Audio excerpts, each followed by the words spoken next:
আমরা কম বেশি সবাই চাই জীবনে সফল হতে। রাতে ঘুমাতে যাই কিভাবে সফল হওয়া যায় তা ভেবে।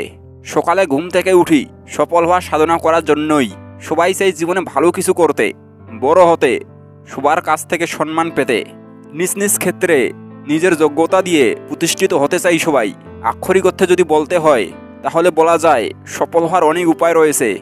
আবার বলা যায় সফলতা অনেক পরিশ্রমের একটি বিষয়। জীবনে যে কেউ সফল ব্যক্তিতে পরিণত হতে পারে না। যারা জীবনে সফল হয়েছেন তাদের অনেক সাধনা করতে হয়েছে, কারণ সফল ব্যক্তিদের একটি লক্ষ্য থাকে, আর লক্ষ্য ছাড়া সফলতা অনিশ্চিত। একজন সফল মানুষ হতে গেলে কেবল কিছু কাজ করলেই হয় না, এর পাশাপাশি কিছু কাজ থেকে বিরতও থাকতে হয়। আপনি লক্ষ্য অর্জন করতে চান তাহলে প্রথমেই আপনার জীবনের একটি লক্ষ্য তৈরি করুন এবং সেই লক্ষ্য অর্জনের জন্য কাজ করুন। যদি আপনার জীবনের লক্ষ্য হয় আপনি রিক্সা চালাবেন, তাহলে বিশ্বাস করুন আপনি রিক্সা চালিয়েই সফল হবেন। যদি আপনার লক্ষ্য থাকে আপনি বিমান চালাবেন, তাহলে লক্ষ্য সেরকম উঁচুতেই রাখবেন। আপনি যদি আপনার লক্ষ্য অনুযায়ী এগোতে পারেন তাহলে আপনার চাইতে সফল আর কেউ হতে পারবে না। সবচাইতে বড় কথা, আপনি সুখী হবেন।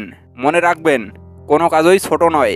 সফল হওয়ার জন্য জীবনের সিদ্ধান্তগুলো সঠিক সময়ে সঠিকভাবে নেওয়াটা অনেক বড় একটি কাজ।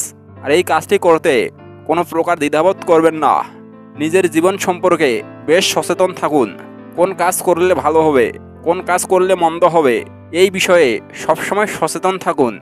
সঠিক সময় উপযুক্ত সিদ্ধান্ত জীবনের বিফলতা অনেক কমিয়ে দেয়। একটি ভুল সিদ্ধান্ত সারা জীবনের কান্নার কারণ হতে পারে, জীবনকে অনেক পিছিয়ে ফেলে দিতে পারে। তাই আর দেরি না করে সঠিক সময়ে সঠিক সিদ্ধান্তটা নিয়ে ফেলুন, কারণ জীবন আপনার, সিদ্ধান্তটাও আপনারই, সফলতা আপনারই হবে।